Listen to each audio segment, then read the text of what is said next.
Herkese selamlar. Bugün İsviçre'nin başkenti olan Bern'deyim. Öncelikle biraz Bern'den bahsedelim. Bern Old Town'u 1983 senesinde UNESCO Dünya Mirası listesine girmiş. Şehir, İsviçre coğrafyasının platosunun en önemli nehirlerinden biri olan Aare Nehri ile çevrili. 1191 senesinde Zahringer Dükü 5. Berthold tarafından kuruluyor Bern. Yerel efsaneye göre 5. Berthold şehre avda karşısına çıkan ilk hayvanın ismini vermeye yemin etmiş. Karşısına da ilk olarak ayı çıkmış. O yüzden buranın ismi Bern olarak belirlenmiş. Tabii bu yerel efsaneye göre. Yerel efsaneler her zaman doğru olmayabiliyor. Buradaki genel inanış, yani daha çoğunlukta olan inanış, o zamanlar Almanca'da Bern olarak bilinen İtalyan şehri Verona'dan aldığı söyleniyor. Evet, kısa tarihi bu şekilde. Şu an ben de bu Bern'in Old Town'un en meşhur meydanındayım. Burası Bundesplatz olarak geçiyor. Bu meydanın bu kadar ünlü olmasının sebebi ise hemen arkamda duran İsviçre Federal Sarayı. Bu parlamento binası mimar Hans Auer'in planlarına göre 8 yılda inşa edilmiş. Birleşik Federal Meclis tarafından 1 Nisan 1902 senesinde açılmış. Bazı şeylerin şakası olmuyormuş demek ki o dönem. Şöyle ek bir bilgi verebilirim. Burada kullanılan malzemelerin %95'i İsviçre'den gelmiş. Bunun sebebi ise ülkenin kültürel ve coğrafi zenginliklerinin şovunu yapmak bir nebze. Güzel de görünüyor, başarmışlar.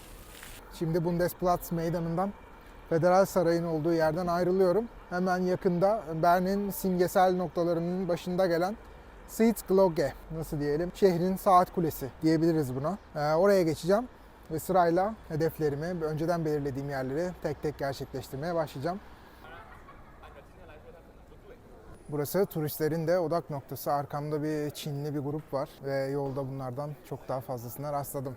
Çok uzun olmayacak şekilde bir şey söylemek istiyorum tabii ki. Hatta hem çekeyim hem anlatayım. Bern şehri giderek büyüdükçe ve kentin sınırları genişledikçe savunma kulesi de kentin merkezine taşınmış. 1405 senesindeki yıkıcı bir yangından sonra yeniden inşa edilip binaya yeni bir amaç verilmiş. Bir saat kulesi olarak Sitzglocke, Bern halkına zamanı duyuracakmış. Kule özellikle usturlabı ve 1530 yılından kalma müzik mekanizmasıyla ünlü. Az sonra çeyrek saat olacak ve saatin işleyişine de tanıklık edeceğiz. Sizler için de çekeceğim bunu. Ben de ilk kez görüyorum. Bakalım nasılmış.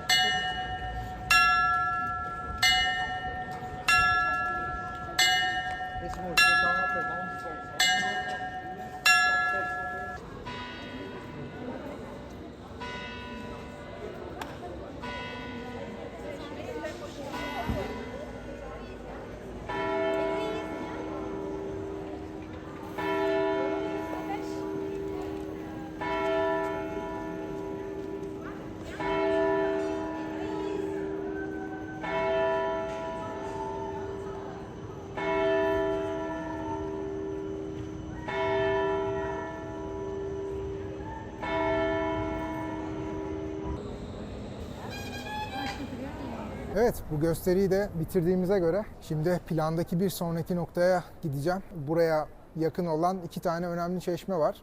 Birisi Zahringer Dükü, yani Bern'in kurucusunun çeşmesi.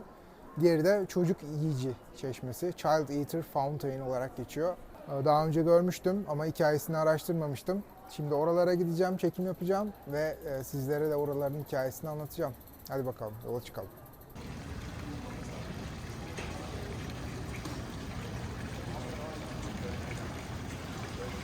Saat Kulesi'nin hemen karşısına doğru kalıyor. Buradaki Zahringer Dükü'nün çeşmesi. Üzerinde de Berthold yazıyor şu şekilde. Yani Bern'de sayısını bilmiyorum ama bayağı bir çeşme var.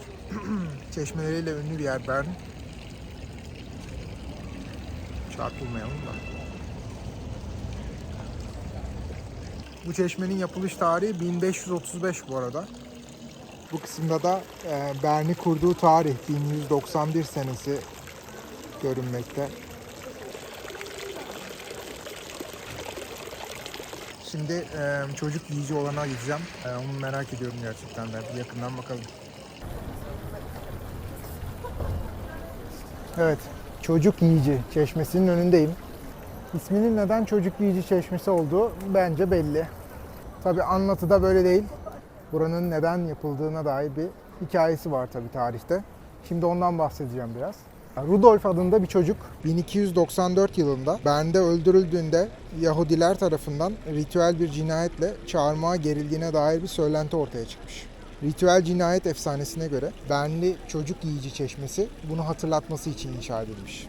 Yahudilerin ritüel cinayetler işlediği iddiası o dönemde tüm Avrupa'da yaygınmış. Evet, hikayesi bu şekilde. Bu antisemitik figürü burada bırakıp bir sonraki hedefime doğru ilerliyorum. Şu görmüş olduğunuz Kafikturm, kule şeklinde bir şehir kapısı burası. 1640 küsür civarında inşa edilmiş bir kapı bu. Yüzyıllar boyunca önce bir savunma kulesi, daha sonra yüksek muhafız, hapishane kulesi, devlet arşivi ve en son olarak da bilgi merkezi olarak hizmet vermiş. Şu anda siyasi konularla ilgili sergi ve etkinliklere ev sahibi yapan bir yer burası. Gerçekten tarih boyunca olmadığı şey kalmamış. Gerçekten bir tarih yatıyor burada diyebiliriz. Kafikturm'un çok yakınlarında bir noktada çok ünlü bir çeşme daha var. O da bu arkamda görmüş olduğunuz Meret Oppenheim çeşmesi. Oppenheimer değil, Oppenheim. Meret Oppenheim, İsviçre'nin en tanınmış sanatçılarından biri.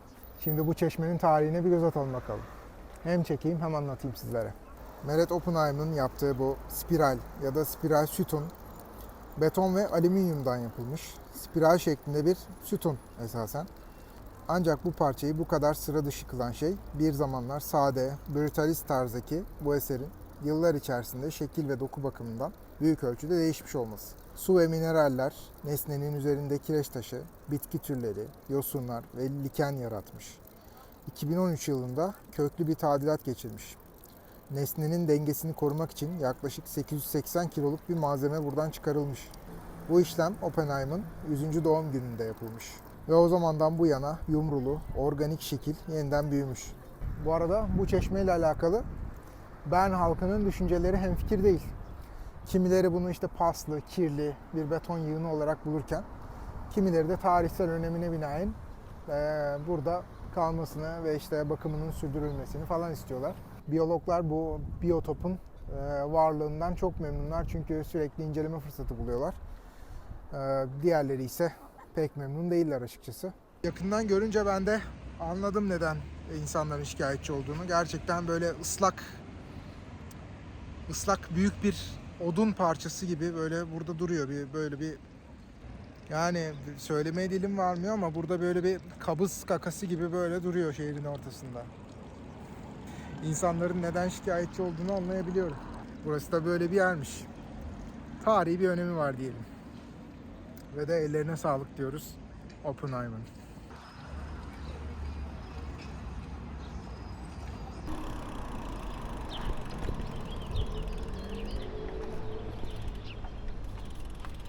Görmeyi umduğum yerlerden biri olan Universal Postal Monument maalesef tadilatta. Tabii ki de şaşırmadım. Çünkü burası İsviçre.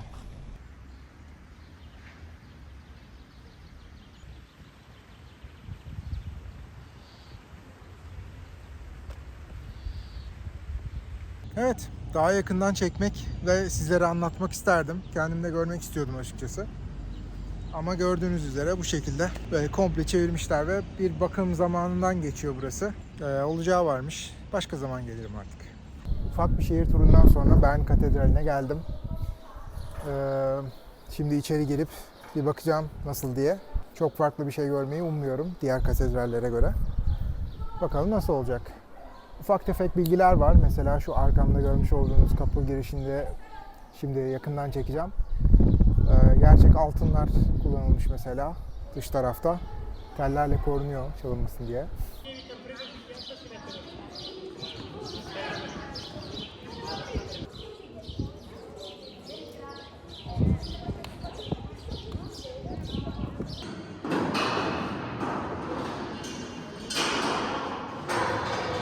Sessizlik konusunda pek başarılı oldukları söylenemez.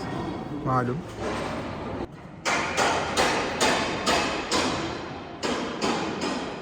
İsviçre'deki restorasyon ve inşaat çılgınlığına atıfta bulunduğum shorts videom bile var. Ve daha şikayet ettiğim zamanlar oluyor inşaattan. Yani ben etmeyeyim de kim etsin ya. Bakıyorsunuz katedralin içinde inşaat var ya. Ya bir ülkede bu kadar çok inşaat aynı anda yapılmamalı ya. Neyse. Evet, bir sonraki noktama ulaşmış durumdayım. Bern Tarihi Müzesi. Gidip gezmek isterdim ama vaktim kısıtlı olduğu için gezemiyorum. Ama burasıyla alakalı bazı bilgiler verebilirim. Eğer Bern'e gelirseniz ve buranın tarihi olsun, modern sanatı olsun, Einstein Müzesi olsun, eğer gezmek isterseniz şehrin bu bölümüne gelmeniz gerekiyor ki Old Town'dan çok kısa bir mesafe yani burası. Bern Tarihi Müzesi'ni de tabii küçümsememek lazım. 1894 senesinde açılmış. Bern Tarihi Müzesi'ne entegre edilen Einstein Müzesi 1000 metrekarelik büyük bir alana sahip. Bilet fiyatları 3 kategoriye ayrılmış. 16 frankla 24 frank arasında değişiyor. 60 dakikalık girebileceğiniz özel bir Einstein sergisi gibi bir şey de var. Ama aşırı pahalı. Anlamadım fiyatını. Merak da ediyorum. 180 frank 1 saat için ödüyorsunuz. İçeride ne var açıkçası merak ediyorum. Belki bir gün gelirim bu müzeye de. İçeriğinde ne var diyecek olursanız 550 orijinal ve replika nesne, 70 tane film, bir sürü animasyonlar falan varmış. Bu 180'lik paketten bahsetmiyorum. Yani normal pakete dahil bunlar. Gelip görebileceğiniz bir sürü parça var Albert Einstein'a dair. Ben şimdi biraz daha ileriye çıkarak 2 tane manzara, şehir teras noktası var. Oralara doğru yola çıkıyorum. Biraz şehir manzarası aldıktan sonra ufak bir mola vereceğim. Çünkü hafiften yoruldum. Bir mola iyidir diye düşünüyorum.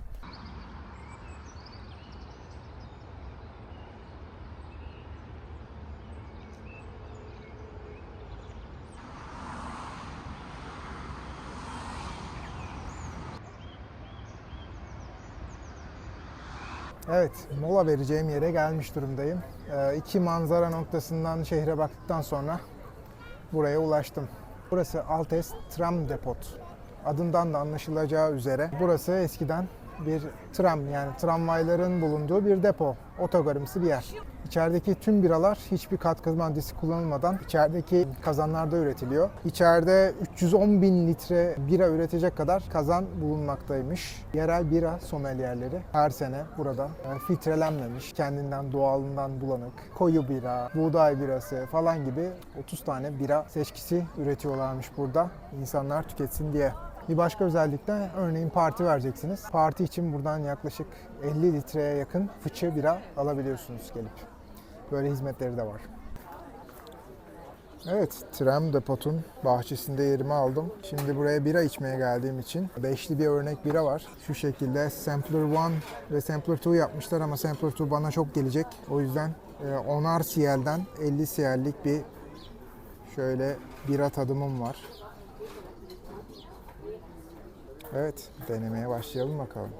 Molayı bitirdim, biramı içtim. Hemen gördüğünüz Tram Depot'un altında bir ayı çukuru var. Yani burası Bern'in meşhur tarihine paralel bir yer. 1400'lü tarihlere dayanıyormuş ayı çukurları. Günümüze gelirken tabii bakım şartları, yerler çeşitli güncellemelerle iyileştirilmiş tabii. Ama yine de tasvip ettiğim bir yer değil benim. Çünkü bir hayvansever olarak herhangi bir hayvanın doğasından aykırı şekilde alınıp bir yere kapatılması hoşuma gitmiyor. Önceden çok daha kötüymüş buralar. Şu gördüğünüz yerler toprak ya da kum değil, betonmuş falan gibi şeyler var. Hani iyileştirilmiş, işte tırmanma noktaları için ağaçlar falan konmuş ama yine de tasvip etmiyorum, onaylamıyorum yani böyle bir yere. Daha fazla söyleyebilecek bir şeyim yok. Açıkçası burayla ilgili konuşmak istediğim bir şey yok, isteğim yok. Bu modern kafese güle güle diyerek buradan ayrılıyorum. Bir sonraki noktaya doğru hareket ediyorum. Şu an üzerinde bulunduğum Niedeckbrücke. Bern Old Town'da Aare Nehri'ni şehirle bağlayan önemli köprülerden biri. Belki de en önemlisi. Bern topluluğu 1836 senesinde 4 farklı köprü uzmanını toplayıp şehrin neresine kritik bir köprü kursak diye rapor hazırlatıyorlar.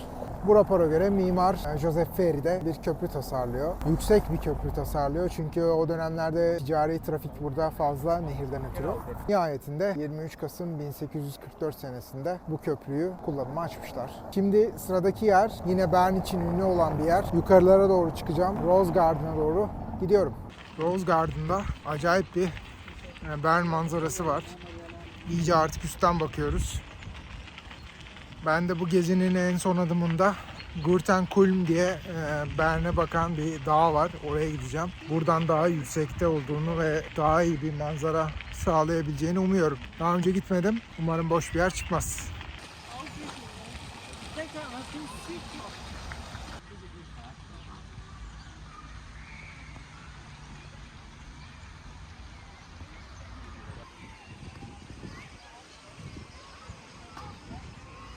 Evet, bilin bakalım ne oldu? İnşaat yüzünden kapalı. Finikülerle çıkamıyorum yukarıya. Bunun yerine otobüs seferi koymuşlar. Ne kadar zamanda nasıl gidiyor bilmiyorum. Şu an çok kararsızım. Peki. Bisikletimi kilitledim. Yukarı çıkmak için otobüse biniyorum.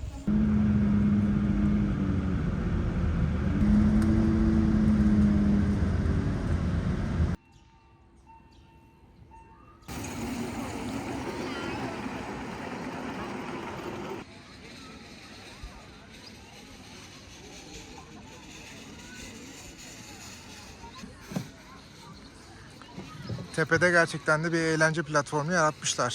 Yalnız bu ne? Okey. Okey, herhangi bir yorumda bulunmayacağım. Muhtemelen burada bir restoran var. Evet, içeride lüks bir restoran varmış. Muhtemelen epey pahalıdır.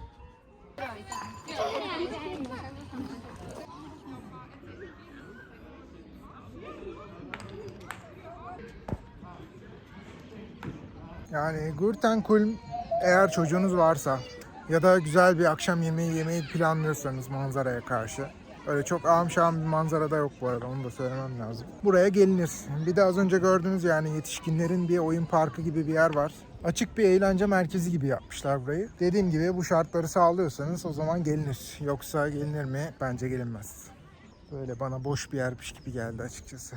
Eğer böyle olduğunu bilseydim hiç zamanımı buraya harcamazdım. Çok bir zaman harcamadım gerçi. Yarım saat falan kaybetmiş oluyorum ama neyse, burayı da görmüş oldum diye bakabilirim.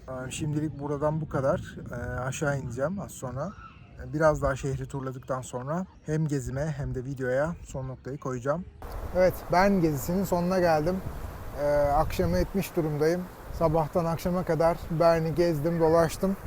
Özetleyecek olursam Bern'i çok beğendim. Aare Nehri, doğası, doğayı betonlarla harmanlamışlar. Bern'le alakalı dikkatimi çeken şey açıkçası kötü bir yerinin olmaması. Herhangi bir kötü cadde falan da görmedim. İşte uyuşturucunun falan çok olduğu, işte Zürih'te falan vardı mesela. Çok kötü caddeler var Zürih'te. Çok kötü yerler var. Yani suç akıyor buradan belli ki. Bern'de öyle bir şey yok. Bern çok güzel. Old Town'u biraz fazla kalabalık. Bugün hafta içi olmasına rağmen epey bir kalabalıktı Old Town'u. Araç sirkülasyonu çok, ulaşımda çok fazla araç var. O belki biraz kirlilik yaratıyor diyebilirim. Bazı beğenmediğim noktalar da oldu tabii. Gittiğim bazı lokasyonlar, mesela Oppenheim biraz enteresandı. Gurtenkulm verimsiz bir yerdi benim için gezme açısından. Kanalın en fazla izlenen videosu Zürih'te 12 saat videosu. Bu da ona benzer bir video oldu. Çok fazla yer gezdim. Sizlere tanıttım. Beraber öğrenmiş olduk. Benim bir fikrim yoktu çoğu yerden. Umarım Zürih videosu gibi Bern videosunu da beğenirsiniz. Bunların haricinde Bern'le alakalı kötü bir şey söylemek mümkün değil. Çok güzel bir yer gerçekten. Çok çok beğendim Bern'i. Detaylı gezince insan anlıyor Bern'in değerini. Söyleyebileceklerim bu kadar. Videoyu beğendiyseniz bir like'ı esirgemezseniz sevinirim. Sizin like'larınız bu videoları başkalarına izletiyor, öyle düşünün. Like'larınıza ihtiyaç var açıkçası. Bu güzel geziden veda ediyorum artık. Bir sonraki videoda görüşmek üzere. Herkes kendine iyi bakıyor.